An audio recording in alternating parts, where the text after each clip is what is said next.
কিন্তু সেদিন সামরিক কর্মকর্তারা যে একটি ভয়ঙ্কর গুরুত্বপূর্ণ প্রশ্ন তুলেছিলেন, জুলাই আগস্ট হত্যাকাণ্ড নিয়ে সেনা প্রধানের ছোট্ট এই বক্তব্যে নিঃসন্দেহে অনেক গুরুত্বপূর্ণ বিষয় জড়িয়ে রয়েছে। দর্শক বন্ধুরা, আপনারা দেখতেই পাচ্ছেন এই মুহূর্তে জাতীয় পার্টি কিন্তু ঢাকার রাজপথে কিন্তু তারা নেমে আসছে যে এনসিপির কালো হাত ভেঙে দাও, গুড়িয়ে দাও। উল্টো দিকে তারা আরো একটি স্লোগান কিন্তু দিচ্ছে যে এনসিপির কুত্তারা দেখে যা, আসছে তোর বাপেরা। বর্তমান এই স্লোগানটি দিয়ে কিন্তু ঢাকার রাজপথে আপনার তীব্র একটি বিক্ষোভ মিছিলের তারা কিন্তু সমাবেশ কিন্তু করতেছে। কিন্তু সবচেয়ে মজার বিষয় হচ্ছে এখানে পুলিশ প্রশাসন কিংবা সেনাবাহিনী কেউ কিন্তু কোনো বাধা। আসসালামু আলাইকুম দর্শক, গত 21শে মে আমাদের সেনাপ্রধান জেনারেল ওয়াকারুজ্জামান অফিসার্স অ্যাড্রেসে যে বক্তব্যগুলো দিয়েছিলেন, যে কথাগুলো বলেছিলেন, তার মধ্যে 2-3টি বিষয় বেশ আলোচনা জন্ম দিয়েছে। কিন্তু একটি বিষয় আমাদের আলোচনার বাইরে চলে গেছে। কিন্তু আমি মনে করি সেই বিষয়টি খুবই খুবই গুরুত্বপূর্ণ।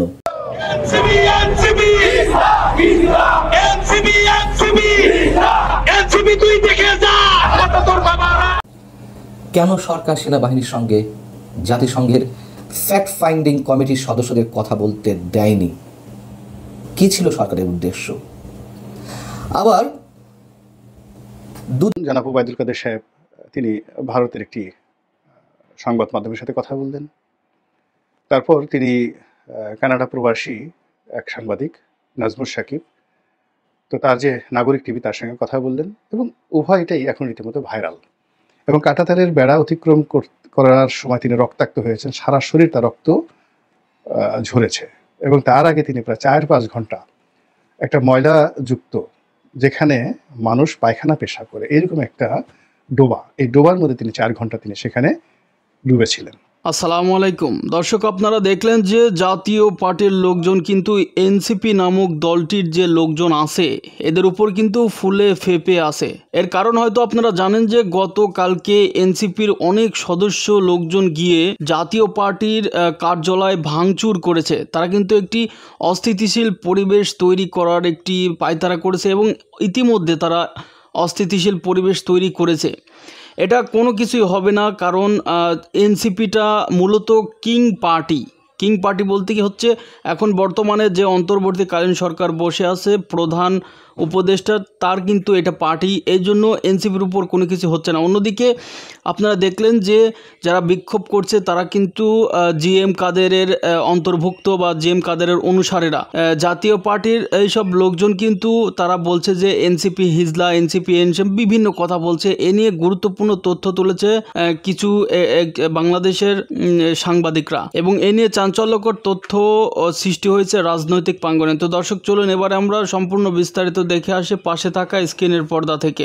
আসসালামু আলাইকুম দর্শক, গত 21শে মে আমাদের সেনাপ্রধান জেনারেল ওয়াকারুজ্জামান অফিসার্স অ্যাড্রেসে যে বক্তব্যগুলো দিয়েছিলেন, যে কথাগুলো বলেছিলেন, তার মধ্যে 2-3টি বিষয় বেশ আলোচনা জন্ম দিয়েছে। কিন্তু একটি বিষয় আমাদের আলোচনার বাইরে চলে গেছে। কিন্তু আমি মনে করি সেই বিষয়টি খুবই খুবই গুরুত্বপূর্ণ। তার বক্তব্যের যে বিষয়গুলো, আগামী ডিসেম্বরের মধ্যে নির্বাচন কিংবা করিডোর ইস্যু অথবা মবক্রেসি নিয়ে যে কথাগুলো বলেছেন, সেগুলো নিয়ে বেশ হইচই চলছিল গত কয়েকদিন ধরে, এখনও চলছে। কিন্তু সেদিন সামরিক কর্মকর্তারা যে একটি ভয়ঙ্কর গুরুত্বপূর্ণ প্রশ্ন তুলেছিলেন, কেন সরকার সেনাবাহিনীর সঙ্গে জাতিসংঘের ফ্যাক্ট ফাইন্ডিং কমিটির সদস্যদের কথা বলতে দেয়নি? কি ছিল সরকারের উদ্দেশ্য? আবার দুদিক থেকেই যদি আমরা ধরি, যে সেনা প্রধান বা সেনাবাহিনীর কর্মকর্তাদের বক্তব্য নেওয়া, তাদের ইন্টারভিউ করা, যে কোনো দিক থেকেই এটি অনেক বেশি গুরুত্বপূর্ণ ছিল। একটা হচ্ছে নিশ্চয়ই 5 আগস্টের যে অভ্যুত্থানটি কথিত সফল হলো, সেই সফলতার অন্যতম কৃতিত্ব তো সেনাবাহিনীকে দিতে হবে। অথবা যদি বলি, যারা সেনাবাহিনীকে অভিযুক্ত করেছেন এর আগে, 5 আগস্টের আগে বৈষম্য বিরোধী আন্দোলনে গুলি চালানোর জন্য, সেদিক থেকেও তো তাদের ইন্টারভিউ করার কথা কোনো কোনো সদস্যের, কেন করা হলো না? জুলাই আগস্ট হত্যাকাণ্ড নিয়ে জাতিসংঘ রিপোর্ট দেওয়ার ক্ষেত্রে তারা আগে সেনাবাহিনীর কারোর সঙ্গে কোনো কথা বলেনি কেন? এই প্রশ্নের উত্তরে সেনাপ্রধান যে কথাগুলো বলেছিলেন, কোনো কোনো গণমাধ্যমে এসেছে কিন্তু আলোচনার জন্ম দেয়নি সেভাবে। তিনি কি বলেছিলেন এবং কতটা গুরুত্বপূর্ণ সেটি আমাদের একটু দেখা দরকার। তিনি সেনা মানে সামরিক কর্মকর্তাদের অভিযোগের বিষয়ে যে কথাগুলো বলেছিলেন তা ছিল এরকম: জাতিসংঘের মাধ্যমে জুলাই আগস্ট বিষয়ে যে প্রতিবেদন তৈরি করা হয়েছে তাতে সেনাবাহিনীর কোনো বক্তব্য নেওয়া হয়নি। এ বিষয়ে জাতিসংঘের সঙ্গে যোগাযোগ করা হলে তিনি জানতে পারেন জাতিসংঘ সেনাবাহিনীর সঙ্গে যোগাযোগ করতে চাইলেও বর্তমান সরকার জাতিসংঘকে সে সুযোগ দেয়নি। কত মারাত্মক একটি অভিযোগ সেনাপ্রধানের মুখ থেকে বেরিয়ে এসেছে। তিনি বলছিলেন যে সমস্যা সহ বিভিন্ন জাতীয় গুরুত্বপূর্ণ বিষয়ে সরকার কি সিদ্ধান্ত নিচ্ছে বা কিভাবে নিচ্ছে সে বিষয়ে দেশবাসীর পাশাপাশি তিনি এবং সেনাবাহিনী অবগত নন এবং এ বিষয়ে তিনি হতাশা ব্যক্ত করেছেন। এটি নিয়ে আলোচনা হয়েছে। কিন্তু জুলাই আগস্ট হত্যাকাণ্ড নিয়ে সেনাপ্রধানের ছোট্ট এই বক্তব্যে নিঃসন্দেহে অনেক গুরুত্বপূর্ণ বিষয় জড়িয়ে রয়েছে। জাতিসংঘের এই রিপোর্টটা যে পুরোপুরি বায়াসড একটি রিপোর্ট সে বিষয়ে আমি নিজে একাধিকবার কথা বলেছি এবং সেনাপ্রধান এই বিষয়টি উত্থাপনের সঙ্গে সঙ্গে যে বিষয়গুলো প্রশ্নবিদ্ধ হলো, হত্যাকাণ্ড চলেছে, লুটতরাজ চলেছে, পুলিশের তথ্য অনুযায়ী দেশের 639 থানার মধ্যে 450টিতে ভাঙচুর করা হয়েছে, হামলা করা হয়েছে, অনেক সাংবাদিক আক্রমণের শিকার হয়েছেন, জাতিসংঘের রিপোর্টে এসেছে। আওয়ামী লীগের কাছ থেকে একটি তথ্য পেয়েছিল, সেখানে শতাধিক মানুষ মানে আওয়ামী লীগ নেতাকর্মীকে হত্যা করার অভিযোগ তাদের ছিল। এই বিষয়গুলো সরকার কখনো উল্লেখ করে না, করবেও না, এগুলো খুবই স্বাভাবিক, আমরা জানি। কিন্তু সরকার যে বিষয়গুলো হাইড করে যাচ্ছে, সেনাপ্রধান তার যে বক্তব্য তার মধ্য দিয়ে আমরা অনেক কিছু ধরে নিতে পারি। একই সঙ্গে জাতিসংঘের যেই বক্তব্যটি ছিল, জাতিসংঘের মানবাধিকার বিষয়ক হাই কমিশনের যিনি চেয়ারম্যান ভলকার তুর্ক, তিনি বিবিসির পডকাস্টে ইন্টারভিউ বলেছিলেন যে 5 আগস্টের আগে তারা সেনাবাহিনীকে বলেছিল গুলি না চালাতে। যদিও আন্তঃবাহিনী জনসংযোগ পরিদপ্তর থেকে আইএসপিআর থেকে যে বক্তব্য দেওয়া হয়েছে সেটাও আমরা জানি, তারা এটিকে অস্বীকার করেছে।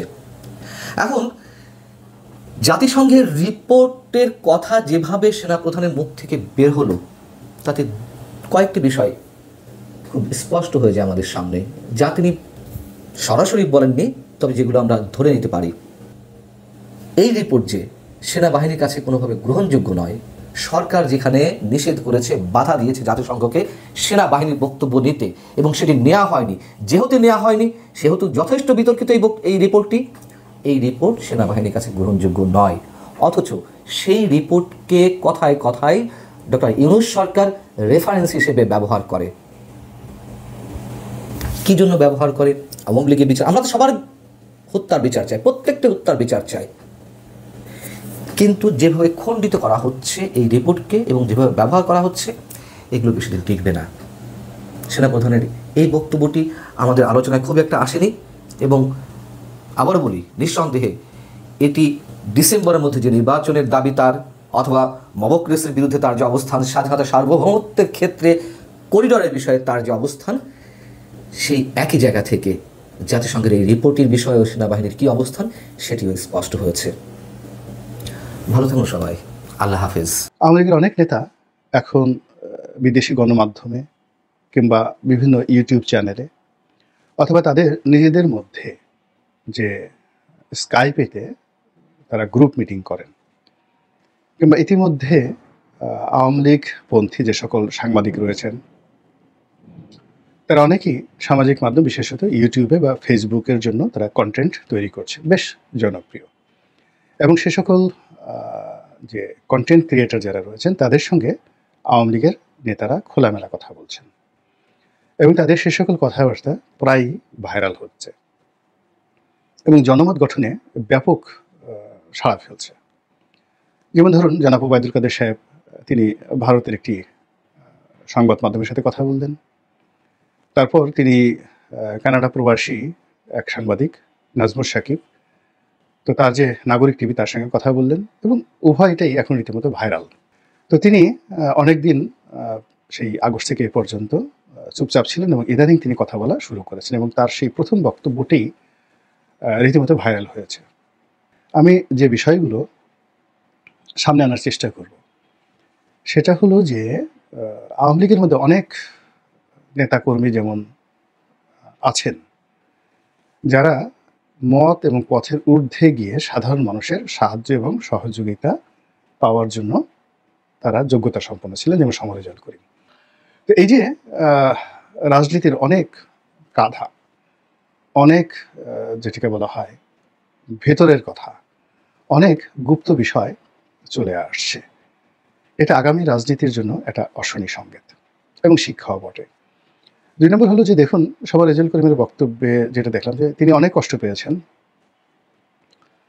তারপর রক্তাক্ত হয়েছেন, একেবারে ফেলানির লাশ যেভাবে কাঁটাতারে ঝুলেছিল সীমান্তে, তিনি ঠিক ওই রকম ঝুঁকি নিয়ে কাঁটাতারের যে বেড়া এটা অতিক্রম করেছেন এবং কাঁটাতারের বেড়া অতিক্রম করার সময় তিনি রক্তাক্ত হয়েছেন, সারা শরীর তার রক্ত ঝরেছে এবং তার আগে তিনি প্রায় 4-5 ঘন্টা একটা ময়লাযুক্ত, যেখানে মানুষ পায়খানা পেশাব করে, এরকম একটা ডোবা, এই ডোবার মধ্যে তিনি 4 ঘন্টা তিনি সেখানে ডুবেছিলেন। তো এত কষ্ট করে যাওয়ার পরেও তিনি তার জীবনের প্রতি আশা হারিয়ে ফেলেননি। তিনি বয়স্ক মানুষ, এখন তার বয়স প্রায় অলমোস্ট 65 থেকে 70-এর মধ্যে, কিন্তু তিনি জীবনের যে আকাঙ্ক্ষা এটা হারাননি, হতাশ হননি এবং আগামীতে তিনি বাংলাদেশে এসে আবার ইলেকশন করবেন না, আর আওয়ামী লীগের নেতা হবেন না, মন্ত্রী হবেন না, এইরকম ভাবভঙ্গি তার দেখে মনে হচ্ছে না। তিনি এখনও আশাবাদী আবার তিনি আসবেন। এখন জীবনের যে অভিজ্ঞতা এবং জীবনের যে নেতিবাচক দিক, জীবনের যে কষ্ট, এই কষ্টকে যারা ক্যাপিটালাইজ করতে পারে তাদেরকে প্রতিহত করা কিন্তু খুবই একটা কঠিন বিষয়। আওয়ামী লীগের যে সমস্ত লোকজন এই 5ই আগস্ট থেকে এ পর্যন্ত যাদের সঙ্গে আমার দেশের বাইরে কথা হয়েছে বা যারা বক্তব্য দিচ্ছেন, তাদের কাউকে আহত বাঘ মনে হয়নি, তাদের কাউকে ফ্রাস্ট্রেটেড মনে হয়নি যে না, জীবনে আর রাজনীতি করব না। বরং তারা আবার নতুন করে স্বপ্ন দেখছেন, তারা আবার অর্গানাইজ হচ্ছেন, তারা আবার যুদ্ধে, মানে একটা রাজনৈতিক যুদ্ধে অবতীর্ণ হওয়ার জন্য ব্যাপক প্রস্তুতি গ্রহণ করছেন। তারই যে নমুনা, এটা আমি জনাব সমার রেজাউল করিমের বক্তব্যের মধ্যে দেখতে পেলাম। আর এই কারণেই তার সেই বক্তব্যটা এখন রীতিমতো ভাইরাল হয়ে পড়েছে। একইভাবে জনাব ওবায়দুল কাদের সাহেবের বক্তব্য কিন্তু ভাইরাল হয়েছে। কারণ হলো, আমরা যে ওবায়দুল কাদেরকে একেবারে শেষ করে দিয়েছিলাম, সেই ওবায়দুল কাদের আবার নতুন করে কণ্ঠ দিয়েছে এবং সেই কণ্ঠ আগের চাইতে পরিমার্জিত, পরিশীলিত, পয়েন্টিভ অ্যান্ড ডাইরেক্টিভ।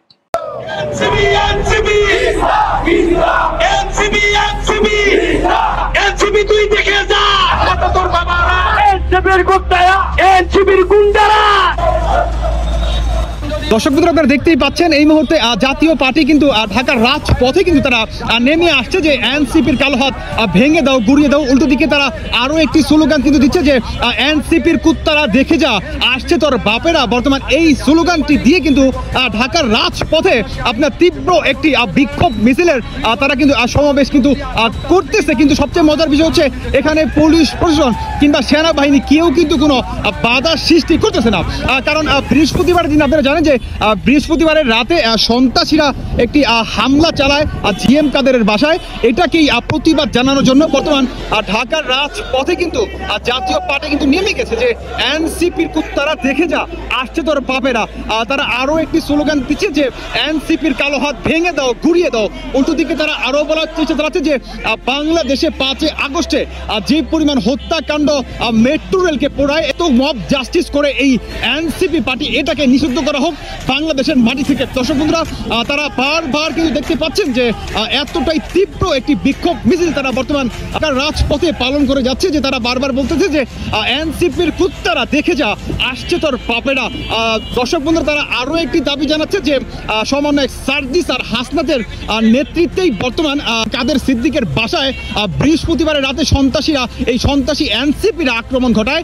এটাকে অবশ্যই আমরা তীব্র নিন্দা জানাচ্ছি এবং সার্জিস আর হাসনাতকে তারা কিন্তু আরেকটি আলটিমেটাম কিন্তু দিয়ে দিলেন যে 24 ঘন্টার ভিতরে এই সার্জিস আর হাসনাত এবং এনসিপির যে সন্ত্রাসীরা, এদেরকে অবশ্যই সর্বোচ্চ আইনের আওতায় আনতে হবে এবং এদেরকে গ্রেফতার করে আইনের আওতায় আনতে হবে এবং জিজ্ঞাসাবাদ করতে হবে যে এরা কে বা কারা, যে বাংলাদেশকে বর্তমান প্রতিনিয়ত তারা অস্থিতিশীল করার চেষ্টা চালাচ্ছে, যে সাধারণ জনগণের তারা শান্তি কেড়ে নিয়েছে। এই এনসিপি সন্ত্রাসীকে বাংলার মাটি থেকে নিষিদ্ধ ঘোষণা করতে হবে। বর্তমান এই বিক্ষোভ মিছিলের কিন্তু এটাই হচ্ছে স্লোগান যে এনসিপির কুত্তারা দেখে যা, আসছে তোর বাপেরা।